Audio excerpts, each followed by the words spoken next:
Football বিশ্বকাপ মানেই ছিল উত্তর গোলার্ধের গ্রীষ্মকাল, জুন থেকে জুলাইয়ের উৎসবমুখর সময়। তবে সেই ধারায় প্রথম ব্যতিক্রম ঘটেছিল ২০২২ সালে, যখন কাতারের মরুভূমির তাপ এড়াতে নভেম্বর ডিসেম্বরের আয়োজন করা হয় বিশ্বকাপের। এবার আবারও আলোচনা এসেছে শীতকালীন বিশ্বকাপ, কারণ ২০৩৪ সালের আসরটি অনুষ্ঠিত হবে সৌদি আরবে। বিস্তারিত থাকছে ডেস্ক রিপোর্টে।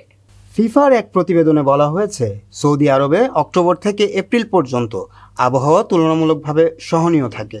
এ সময় গড় তাপমাত্রা 15 থেকে 30 ডিগ্রি সেলসিয়াসের মধ্যে থাকে, কিন্তু মে থেকে সেপ্টেম্বরের মধ্যে এই তাপমাত্রা বেড়ে 38 ডিগ্রির কাছাকাছি পৌঁছে যায়। আর জুন জুলাই মাসে রিয়াদে দিনের বেলায় তাপমাত্রা 40 ডিগ্রিরও বেশি হয়। তাই গরম এড়াতে 2034 বিশ্বকাপও অনুষ্ঠিত হতে পারে শীতকালে। ফিফা সভাপতি জিয়ান্নি ইনফান্তিনো মনে করেন, শুধু সৌদি আরব নয়, ভবিষ্যতের বিশ্বকাপগুলোও শীতকালে আয়োজন করা যেতে পারে। সম্প্রতি রোমে ইউরোপীয় ক্লাবগুলোর সাধারণ সভায় তিনি বলেন, এটা শুধু একটা বিশ্বকাপের ব্যাপার নয়, আমাদের সামগ্রিকভাবে ভাবতে হবে। ইউরোপের অনেক দেশেই জুলাইয়ের গরমে খেলা ভীষণ কষ্টকর, তাই সূচি পুনর্বিবেচনা করার সময়ের দাবি। তিনি আরও বলেন, ফুটবলের সেরা সময় জুন, অথচ ইউরোপে এই মাসটা তেমনভাবে কাজে লাগানো হয় না। হয়তো আমরা সূচি আরও ভালোভাবে সাজাতে পারি। এখন আলোচনা চলছে, দেখা যাক কোথায় গিয়ে থামে।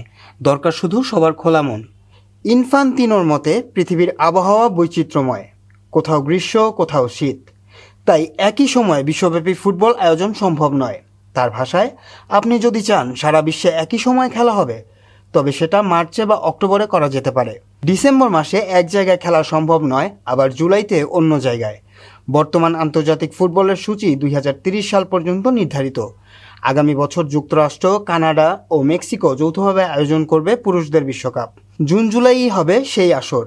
এরপর 2030 সালে মরক্কো, পর্তুগাল ও স্পেন যৌথভাবে আয়োজন করবে শতবর্ষপূর্তির বিশ্বকাপ, যার কিছু ম্যাচ অনুষ্ঠিত হবে আর্জেন্টিনা, প্যারাগুয়ে ও উরুগুয়েতে।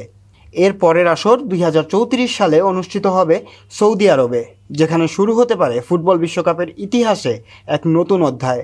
গরমে নয়, বরং শীতের শীতল আবহে বিশ্বকাপের রোমাঞ্চ।